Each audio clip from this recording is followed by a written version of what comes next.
Good morning everyone, welcome to all of you अपना school app. चारों तरफ school हो रखे हैं बंद, घर पे बैठे हैं हम फ्री और पढ़ाई का कहीं भी माहौल नज़र नहीं आ रहा, क्योंकि अभी जो दिन चल रहे हैं वो हैं समर हॉलीडेज।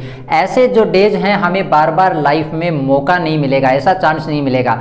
तो इन डेज को बेनिफिशियल डेज बनाने के लिए लेकर आए हैं हम आपके सामने बेसिक इंग्लिश ग्रामर के कंसेप्ट, जो कि बेसिक से स्टार्ट होकर एडवांस लेवल तक आपको लेके जाएंगे। तो फटाफट शुरू कर लेते हैं आज की क्लास। और आज की क्लास में कुछ अनोखे कंसेप्ट होने वाले हैं, जिसमें आपको हम देंगे एक नई सोच, एक नया नजरिया। मैं केवल आपको पढ़ाने नहीं जा रहा, मैं आपको ऐसा कंसेप्ट देने जा रहा हूं जिससे आपके इंग्लिश के प्रत्येक क्वेश्चन ठीक हो जाए। Because the aim is to have only one correct answer to each question, यानी कि लक्ष्य एक ही है जिससे हमारे प्रत्येक प्रश्न का आंसर हो ठीक। तो क्लास को शुरू करते हैं, और शुरू करने से पहले मैं थोड़ा सा इंट्रोडक्शन दे देता हूं कि आज की क्लास में हम जानकारी लेंगे इंग्लिश ग्रामर के बारे में। ओके सर, इंग्लिश ग्रामर को जानने से पहले मुझे जानना पड़ेगा इंग्लिश के बारे में। देखिए, इंग्लिश है अपने आप में एक लैंग्वेज, और लैंग्वेज को जानने का मीन्स है कि सबसे पहले हम जाने कि लैंग्वेज होती क्या है। लैंग्वेज एक्सप्रेसिंग योर थॉट्स और फीलिंग, यानी कि लैंग्वेज है एक प्रकार की एक्सप्रेसिंग या फिर आपके थॉट्स जिनको आप एक जगह से दूसरे जगह तक पहुंचाते हैं, उसे हम बोलते हैं लैंग्वेज।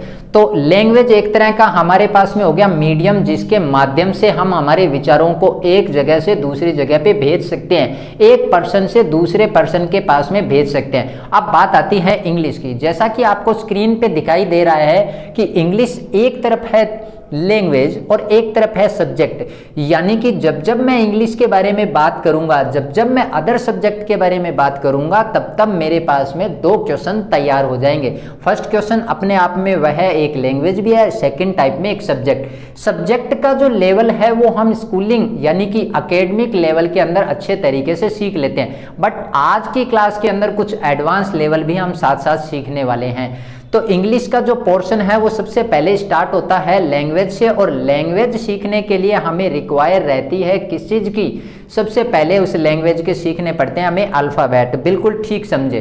तो इंग्लिश के अल्फ़ाबेट कौन से हैं? ओहो गुरुजी, वापिस से हमें अल्फ़ाबेट सीखने पड़ेंगे? नहीं, आप अल्फ़ाबेट के बारे में तो अच्छे से जानकारी जानते ही हैं, क्योंकि अल्फ़ाबेट तो हमारे इतने अच्छे बेस्ट फ्रेंड बन चुके हैं जो हमारे क्लासेज के स्टार्टिंग के साथ आ चुके थे, और हम अच्छी तरीके से इनको सीख भी चुके हैं। बट हम यहाँ पर बात करेंगे जनरल अल्फ़ाबेट के बारे में, यानी कि अल्फ़ाबेट जो स्टार्ट होते हैं वो होते हैं A B C D, like that. बढ़ते बढ़ते और कंप्लीट होने की जब सिचुएशन आती है तब आ जाता है एक्स वाई जेड। ये जो पूरा अपने आप में एक सेट ऑफ लेटर्स यानी ग्रुप ऑफ लेटर्स, उसे हम बोलते हैं अल्फ़ाबेट। अल्फ़ाबेट होता है इंग्लिश में सिंगल, बट अल्फ़ाबेट के अंदर क्या चीज़ घुसे हुए हैं? छोटे छोटे लेटर। और लेटर का मतलब इंग्लिश में क्या होता है प्यारे बच्चों?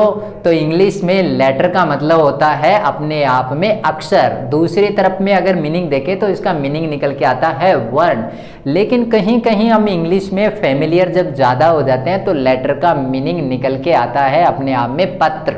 लेकिन हम जब ग्रामेटिकल फॉर्म में देखेंगे तो यहाँ पे लेटर का मीनिंग क्या है? अपने आप में वर्ण है, यानी कि अक्षर है। चलिए बहुत बढ़िया। तो लेटर की जब मैं बात करूंगा तो अल्फ़ाबेट के अंदर टोटल लेटर होते हैं 26, और 26 लेटर को किस इस तरीके से कंपोज किया गया कि there are two kinds of the letter. First is the vowel and second is the portion is the consonant. First is the vowel means there are 5 vowels. What is the vowel? Vowel कौन कौन से हमारे पास में? First vowel पे आएगा ए, after then ई, फिर I, फिर O and U. Remaining part of the vowel called is the consonant, यानी कि ए ई आई ओ यू के बाद में जितने भी लेटर बच रहे हैं वो सारे के सारे लेटर किसके अंदर इंक्लूड कर लेंगे अपन? कॉन्सोनेंट के अंदर। तो consonant remaining part B C D E F G H, like that all remaining words of the only vowel. Vowel को छोड़कर जो बच रहे हैं वो केवल और केवल क्या कहलाएंगे हमारे पास में? कॉन्सोनेंट। जैसा कि आप स्क्रीन के अंदर देख रहे हो कि यहाँ पे आपको दिखाई दे रहा है कि वोवल की जो डिजिट दी हुई है वो टोटल कितनी है? 5, और कॉन्सोनेंट की डिजिट कितनी दे रखी है? 21। दोनों को कंबाइन कर रहे हैं, sum of all the vowel and sum of all the consonant, that total is the 26 letter. Means alphabet में टोटल लेटर कितने आ रहे हैं अपने पास में? 26 आ रहे हैं। नेक्स्ट स्क्रीन आ जाती है मेरे पास में, लेटर की कंपोजिंग वर्ड आ रहा है, वर्ड आफ्टर देन आ रहा है सेंटेंस। चलिए सबसे पहले इसके ऊपर डिस्कस करते हैं कि लेटर क्या है। अभी अभी मैंने देखा कि लेटर क्या है, लेटर अपने आप में अल्फाबेट से निकल के आया और वहां पे 26 लेटर का एक कंपोजिशन तैयार हो गया। लेटर से बनेंगे वर्ड। रुकिए रुकिए, केवल हमारे इतना कहने से ही वर्ड नहीं बन जाते, वर्ड के लिए एक अपने आप में कंडीशन है। क्या कंडीशन है? That condition is a letter group of the compose that make a complete sense is called word. यानी कि जब लेटर इस फॉर्म में कंपोज हो कि जिसका कोई ना कोई मीन्स निकले, कोई ना कोई अर्थ निकले, that condition type is the word. After then called is the sentence. Then हमारे पास में वर्ड की डेफिनेशन के जस्ट आगे बढ़ता हूं तो स्क्रीन पे मेरे पास में दिखाई देती है लेटर की, आफ्टर देन वर्ड की, आफ्टर देन सेंटेंस की। देखिए एक कॉमन वर्ड दिखाई दे रहा है हमें, रेड कलर के अंदर हमने हाईलाइट कर रखा है। एक तरफ वर्ड दिखाई दे रहा है आपको लेटर और एक तरफ वर्ड दिखाई दे रहा है वर्ड्स। यानी दोनों में डेफिनेशन की जब डिफरेंस क्रिएट करेंगे तो हमें कहां से पता चल रहा है कि ग्रुप के अंदर जब लेटर आ जाएंगे तब तो बन जाएंगे वर्ड, और ग्रुप के अंदर जब आ जाएंगे वर्ड्स तब क्या बन जाएगा? सेंटेंस। तो वर्ड की डेफिनेशन ऑल इज क्या कहलाएगी फिर? A group of letters which make a complete sense. After then sentence a group of words which make a complete sense. चलिए ये तो था हमारे पास में first step, that is the complete. अब बात आती है इंग्लिश को सीखने के लिए सबसे पहले जरूरत पड़ेगी मुझे काइंड्स ऑफ सेंटेंसेज की।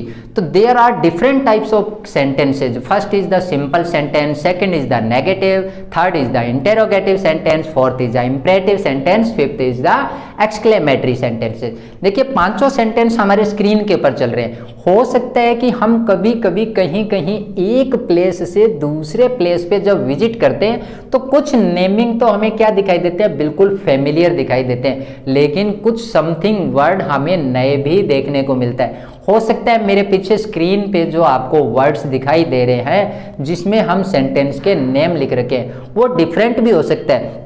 हो सकता है कि आज तक आपने सिंपल नाम नहीं सुना हो सकता है कुछ बच्चों ने सुन रखा होगा, बट कहीं कहीं ग्रामर की बुक के अंदर आप देखोगे कि सिंपल के अंदर हमें कहीं कहीं सेंटेंस के रूप में लिखा हुआ मिल जाता है असर्टिव सेंटेंस, कहीं कहीं मिल जाता है डिक्लेरेटिव सेंटेंस, कहीं कहीं मिल जाता है पॉजिटिव सेंटेंस, कहीं स्टेट सेंटेंस। यानी कि ये जितने भी वर्ड्स फेमिलियर जैसे दिखाई दे रहे हैं थोड़ी थोड़ी इनके अंदर क्या है? डिफरेंस है, लेकिन ज़्यादा डिफरेंस नहीं है। तो सारे के सारे जो वर्ड हम पढ़ रहे हैं, सिंपल है, पॉजिटिव है, असर्टिव है, डिक्लेरेटिव है, स्टेट है, all are the common word for the simple sentence. तो सिंपल सेंटेंस। अब बात आती है कि सर जब सेंटेंस हमने किसी भी पैराग्राफ में रीड आउट किए, किसी भी न्यूज़पेपर में, किसी भी इवेंट में, कोई भी स्टोरी के अंदर जब भी रीड करते हैं तो how to identify these are types of sentences, कैसे हम इन सेंटेंसेस को आइडेंटिफाई करेंगे। तो आज हम जानेंगे कि आइडेंटिफाई करने का सबसे बेस्ट और बेटर तरीका क्या हो सकता है। चलिए सेंटेंस को आइडेंटिफाई करने के लिए मेरे पास में एक बहुत ही प्यारा सा कंसेप्ट है, उसके बारे में समझ लेते हैं। देखिए स्क्रीन के ऊपर आपके पास एक वर्ड लिखा हुआ आया है नेगेटिव वर्ड, सेकंड नंबर पे लिखा हुआ आ रहा है क्वेश्चन वर्ड। नेगेटिव वर्ड का हिंदी मीनिंग होता है नकारात्मक शब्द, यानी कि ऐसे वर्ड है जिनका मीनिंग ऐसा निकलता हो कि किसी भी काम के लिए आप पूरी तरह डिसएग्री है, उस काम को करने के लिए बिल्कुल भी कंफर्टेबल नहीं है, पूरी तरह से उस काम के लिए आप क्या कर रहे हो? मना कर रहे हो। नेगेटिव वर्ड के अंदर आता है ऐसे वर्क जिसके अंदर आप फुली कंप्लीटली रिप्लाई करते हो नो। मतलब आपको जब भी किसी भी काम के लिए कहा जा रहा है आपके पास में ऑल ओवर टाइम एक ही रिप्लाई है नो, मैं ये काम बिल्कुल भी नहीं कर सकता, आई डोंट, मेरे पास में ये चीज़ नहीं है, आई डोंट हैव। तो ऐसे वर्ड जिनको आप मना करने के लिए नेगेटिव फॉर्म के अंदर यूज कर रहे हो अपने डे टू लाइफ में, उन्हें बोलते हैं negative word. For example no, not, never, seldom, nothing, nowhere, ऐसे जो वर्ड हैं वो अपने आप में क्या कहलाएंगे, नेगेटिव वर्ड कहलाएंगे। अब बात आती है एक और कॉमन वर्ड इसके अंदर लिखा हुआ है हेल्पिंग वर्ब के साथ में नोट। ओहो, हेल्पिंग वर्ब तो बहुत ज़्यादा भारी भरकम शब्द बोल दिया हमने। देखिए हेल्पिंग वर्ब का मतलब क्या है, जो टेंस के अंदर हम डिस्कस करेंगे, टेंस का जब टॉपिक आएगा तो उसके अंदर डिस्कशन करेंगे कि हेल्पिंग वर्ब क्या होती है। बट अभी जनरल जानकारी देख लेते हैं। जब भी हम टेंस पढ़ते हैं तो टेंस के अंदर हमें टोटल 22 हेल्पिंग वर्ब के बारे में बात करनी पड़ती है। For example do, does, is, are, am, has, have, has been, have been, इस तरीके से हमारे पास में टोटल 22 हेल्पिंग वर्ब आती है। वो टॉपिक के अंदर अपन बात करेंगे। फिलहाल अपन को क्या ध्यान रखना है, दैट टाइम हेल्पिंग वर्ब के साथ में जैसे ही नो या नोट वर्ड आ जाता है, at present time that helping verb is called negative word. यानी इस टाइम में जो नेगेटिव वर्ड हेल्पिंग वर्ब के साथ ऐड हो चुका है, इस सिचुएशन में वह कैसा सेंस देगी, नेगेटिव वर्ड का सेंस देगी। अब बात आती है मेरे पास में क्वेश्चन वर्ड की। देखिए सुबह उठने से लेके और लास्ट में नाइट में सोने तक पूरे दिन चारों तरफ क्वेश्चन की तो भरमार रहती है। सुबह उठते ही आज जल्दी क्यों नहीं उठे, स्कूल क्यों नहीं जा रहे, होमवर्क क्यों नहीं करके लेके आए, आपको ये काम समझ में क्यों नहीं आ रहा है, जल्दी से काम क्यों नहीं करते हो आप, न जाने कितनी बार कितने क्वेश्चन, कौन कौन किस किस टाइप के क्वेश्चन हमारे पूरे दिन पूछते रहते हैं और हमारा जो माइंड है वो अपने आप में प्रेशराइज में खत्म होने वाली सिचुएशन पे आ जाता है। ऐसे लगता है कि अभी डिस्ट्रॉय होने वाला है सब का सब। तो ये जितने वर्ड अपन यूज कर रहे हैं ये सारे के सारे वर्ड क्या हैं, क्वेश्चन वर्ड है। इंग्लिश ग्रामर के अंदर जो क्वेश्चन वर्ड की मैं बात करूंगा तो वो W और H से शुरू होते हैं। W से जैसे कि अपने पास में for example what, where, when, who, whose. अपने H से जब स्टार्ट करेंगे तो how, how many, how much, how long, इस टाइप से जो वर्ड से स्टार्टिंग हो रहे हैं वो WH वर्ड वाले भी क्या कहलाते हैं, अपने आप में क्वेश्चन वर्ड। अभी मैंने हेल्पिंग वर्ब के डिस्कस की। हेल्पिंग वर्ब एक छोटे बच्चे की तरह, एक इन्फेंट चाइल्ड है। यानी इन्फेंट चाइल्ड क्या है, कभी तो किसी के पास में बहुत ज्यादा हैप्पी और कभी कभी क्या है दूसरे के पास जाते ही वो सैड। तो बच्चे की आदत क्या है अपने आप में, उस इन्फेंट चाइल्ड की, छोटा बच्चा जिसके पास में जाएगा तो अपना वे ऑफ टॉकिंग, अपना वे ऑफ प्रेजेंटेशन है वो चेंज करता रहता है। किसी के साथ अच्छा बोलता है, किसी के साथ बोलता ही नहीं है। ऐसे ही हेल्पिंग वर्ब है। हेल्पिंग वर्ब कभी तो वो सेंटेंस के बीच में आ जाएगी, कभी कभी उठती वो सेंटेंस के स्टार्टिंग में आ जाएगी और कभी कभी वो हेल्पिंग वर्ब है लास्ट में पहुंच जाती है। जैसी इसके पोजीशन है वैसा ही हेल्पिंग वर्ब का फॉर्म बन जाता है। इस बात का भी हमें ध्यान रखना है। तो हेल्पिंग वर्ब जब सब्जेक्ट की पोजीशन में पहुंच जाती है तो इस कंडीशन में हेल्पिंग वर्ब काम करेगी किसका, क्वेश्चन वर्ड का। For example do you know him. अब डू कहां पर आ रहा है, स्टार्टिंग के अंदर आ रहा है। स्टार्टिंग में जब आ रहा है तो इट मीन्स हेल्पिंग वर्ब यहाँ पे किसका रोल प्ले कर रही है, वो रोल प्ले कर रही है क्वेश्चन वर्ड का। तो इस तरीके से हमें ध्यान रखना है। वेयर आर यू गोइंग, आप कहां पर जा रहे हो, तो WH वर्ड से शुरू हुआ, ये भी क्या है अपने आप में क्वेश्चन वर्ड। चलिए इस पे काफी डिस्कस हो गई है। हम बात कर रहे थे कि सेंटेंस को हम किस प्रकार आइडेंटिफाई करेंगे। तो नेक्स्ट चार्ट मेरे पास में आ चुका है, इसके ऊपर अपन गौर कर लेते हैं। देखिए तो सबसे पहले मैं बात करूंगा 3 सेंटेंस के बारे में। There are 3 sentences. पहला सेंटेंस हमारे पास में आता है सिंपल सेंटेंस, फिर आता है नेगेटिव सेंटेंस और फिर इंटेरोगेटिव सेंटेंस। देखिए 3 टाइप के सेंटेंस लिखे हुए हैं, बट इंटेरोगेटिव सेंटेंस के ऊपर जैसे ही मैं डिस्कस करता हूं तो मुझे पता चलता है कि इंटेरोगेटिव सेंटेंस भी अपने आप में आगे सब पोर्शन में डिवाइड हुआ है। चलिए पहले सिंपल सेंटेंस के बारे में आइडेंटिफिकेशन देखते हैं। तो हमें कैसे पता चले कि ये सेंटेंस सिंपल है। तो सिंपल सी बात, अभी हमने 2 चीज़ों के ऊपर डिस्कस की। 2 चीज़ें कौन सी थी, एक नेगेटिव वर्ड और एक क्वेश्चन वर्ड। तो सिंपल सी बात, negative word, question word. Negative word भी नहीं आ रहा, क्वेश्चन वर्ड भी नहीं आ रहा, दोनों ही प्रेजेंट नहीं है, दोनों ही एब्सेंट है। That condition is called simple sentence. मतलब ऐसी जो संभावना है, ऐसी जो पॉसिबिलिटी है जहां पर न तो नेगेटिव वर्ड आने की चांसेज हो रहा है और न क्वेश्चन वर्ड आने का चांसेज हो रहा है, इस कंडीशन में वह सेंटेंस किस टाइप का कहलाएगा, सिंपल सेंटेंस कहलाएगा। क्लियर। चलिए नेक्स्ट नंबर पे आता है नेगेटिव सेंटेंस।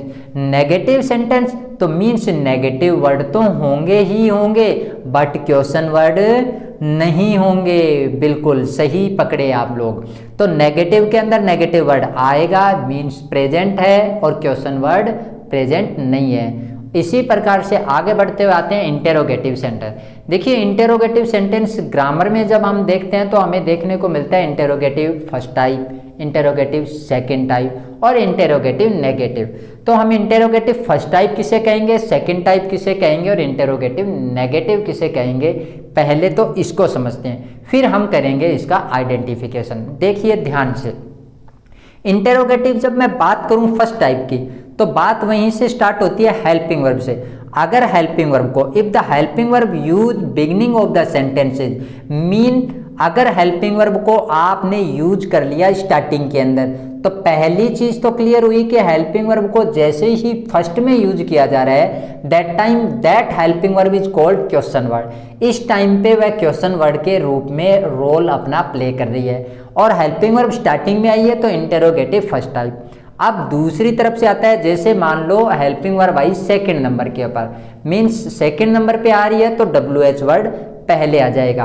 तो इंटेरोगेटिव फर्स्ट टाइप में जैसे कि आपने बोल दिया, आपके पास में have you a red pen, क्या आप रेड पेन रखते हैं, तो हैव स्टार्टिंग में आया, इट मीन्स यह सेंटेंस कैसा है, interrogative first type. Do you know him, do वापिस से कहां पे आ रहा है, स्टार्टिंग के आ रहा है, इसका मतलब interrogative first type. Where do you live, आप कहां पर रहते हैं, वेयर फिर डू, तो वेयर फर्स्ट पे आया, हेल्पिंग वर्ब कहां पे आ रही है, सेकंड नंबर पे। जब हेल्पिंग वर्ब सेकंड नंबर पे आ रही है तो मीन्स वो सेंटेंस क्या हो जाएगा, interrogative second type. First type पे आएगा तो फर्स्ट टाइप। अब दोनों चीजें एक साथ आ रही है हमारे पास में, चाहे WH वर्ड आ रहा है और चाहे हेल्पिंग वर्ब आ रही है, और इसके साथ साथ सेंटेंस में नेगेटिव वर्ड भी आ जाए तो वो इंटेरोगेटिव नेगेटिव सेंटेंस हो जाएगा। चलिए, तो इंटेरोगेटिव सेंटेंस को कैसे आइडेंटिफाई करेंगे, इंटेरोगेटिव सेंटेंस के अंदर नेगेटिव वर्ड बिल्कुल भी नहीं आ रहा, किसमें, फर्स्ट टाइप और सेकेंड टाइप के अंदर।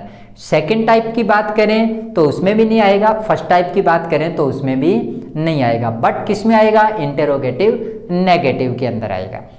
तो इस प्रकार से ये बात हुई इंटेरोगेटिव सेंटेंस की। तो सिंपल से वे के अंदर हमें पता चला कि सिंपल सेंटेंस में नेगेटिव वर्ड क्वेश्चन वर्ड दोनों एब्सेंट, नेगेटिव के अंदर नेगेटिव वर्ड प्रेजेंट और क्वेश्चन वर्ड क्या हो जाएगा, अपने आप में एब्सेंट हो जाएगा। इंटेरोगेटिव फर्स्ट टाइप में बात करेंगे तो नेगेटिव वर्ड बिल्कुल ना ना ना ना ना एब्सेंट रहेगा, और क्वेश्चन वर्ड उसके अंदर प्रेजेंट रहेगा। ठीक है, इस प्रकार से ये तो हुआ इंटेरोगेटिव सेंटेंस। अब बात करते हैं रिमेनिंग टू टाइप्स की सेंटेंसेज की। रिमेनिंग टू सेंटेंसेज के अंदर आता है फर्स्ट नंबर पे हमारे पास में इंपरेटिव सेंटेंस, वो है अपने आप में थर्ड नंबर के अंदर। तो चलिए बात करते हैं इंपरेटिव सेंटेंस। इंपरेटिव सेंटेंस का मीनिंग क्या है, इंपरेटिव सेंटेंस का मीनिंग है आज्ञावाचक अपने आप में सेंटेंस, यानी कि ऐसे सेंटेंस जिसके अंदर किसी भी नए प्रकार का आपको ऑर्डर दिया जा रहा है। तो केवल ऐसा नहीं है कि ऑर्डर ही दिया जा रहा है तब वह इंपरेटिव सेंटेंस कहलाएगा। कभी कभी किसी काम को करवाने के लिए आपको की जाती है रिक्वेस्ट, प्लीज आप ये काम कर दीजिए ना। तो जैसे जैसे आप वर्ड देखते हैं प्लीज, जैसे ही प्लीज वर्ड आपको देखने को मिल जाए सेंटेंस के बिगिन में, कई बार हम एप्लीकेशन लेटर लिखते हैं उसके अंदर काइंडली वर्ड भी लिखते हैं। तो जब काइंडली वर्ड यूज किया जा रहा है, प्लीज वर्ड यूज किया जा रहा है, वर्ब की फर्स्ट फॉर्म से सेंटेंस को स्टार्ट किया जा रहा है या फिर डू नॉट से स्टार्ट किया जा रहा है, तो ऐसी कंडीशन में वह सेंटेंस क्या कहलाएगा, अपने आप में इंपरेटिव सेंटेंस कहलाएगा। फिर बात आती है एक्सक्लेमेटरी सेंटेंस की। एक्सक्लेमेटरी सेंटेंस दुनिया का, पूरे स्पेस का सबसे इंपॉर्टेंट सेंटेंस हमारी नज़र में, क्योंकि हमारे पूरे के पूरे भाव, पूरे इमोशन, पूरे थॉट्स, पूरी फीलिंग किसके अंदर छिपी हुई है, एक्सक्लेमेटरी के अंदर। हम बहुत ज़्यादा खुश हैं, वाह, ऐसी चीज़ें हमारे मुंह से अपने आप ही निकलना शुरू हो जाते हैं। हम बहुत ज़्यादा दुखी हैं, बहुत ज़्यादा सैड है, किसी हमारे दोस्त के हमने कोई भी काम से जा रहे हैं और वहाँ पर जाने के बाद में हमें ऐसी चीज़ मिल गई जिसकी हमें बिल्कुल भी इमेजिन नहीं किया था, हम वो चीज़ देख के बिल्कुल सरप्राइज हो गए हैं और बहुत खुश हो गए हैं उस चीज़ को देख के। हैप्पी हैप्पी मूवमेंट हो गया हमारे लिए। तो ऐसे जितने भी ये मूवमेंट है, हैप्पी का है या फिर सैडनेस का है, ब्लेसिंग का है या फिर किसी शानदार जीत के लिए अपन खड़े हो गए हैं, ये सारी चीज़ें किसके अंदर आती है? एक्सक्लेमेटरी में। यानी किसी भी पर्सन के अपने आप में इमोशन, फीलिंग, वाव, ओ, वेल डन, ब्रेवो, ऐसे वर्ड आपको सेंटेंस में दिखाई देते हैं, ऐसे इमोशंस सेंटेंस में दिखाई देते हैं, तो आप तुरंत बता देंगे कि ये सेंटेंस किस टाइप का है। अपने आप में इंस्टेंट आंसर आएगा एक्सक्लेमेटरी सेंटेंस। तो इस तरीके से ये था हमारे पास में सेंटेंस का अपने आप में पूरा पोर्शन। चलिए फटाफट हम क्लास को रिवाइज कर लेते हैं एक बार।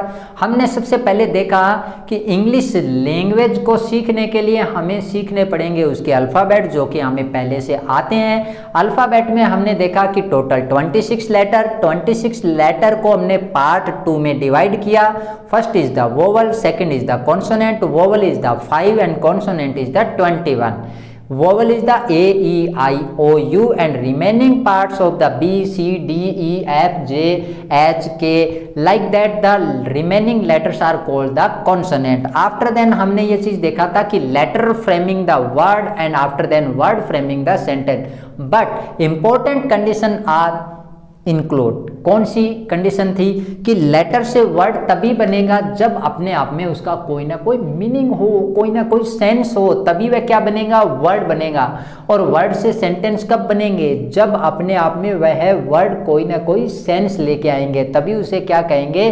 सेंटेंस कहेंगे। इसके बाद में हमने देखा सेंटेंस के टाइप, यानी कि simple sentence, negative sentence, interrogative sentence, imperative sentence, exclamatory sentence. फिर हमने देखा सेंटेंसेज का अपने आप में आइडेंटिफिकेशन। सिंपल था, 2 वर्ड के ऊपर देखना था, negative word and question word. Negative word जो नेगेटिव सेंस देते हैं, क्वेश्चन वर्ड जो क्वेश्चन का भाव दे रहे हो, ऐसा इमोशन दे रहे हो, तो उनको अपन क्या कह रहे हैं? नेगेटिव वर्ड और क्वेश्चन वर्ड।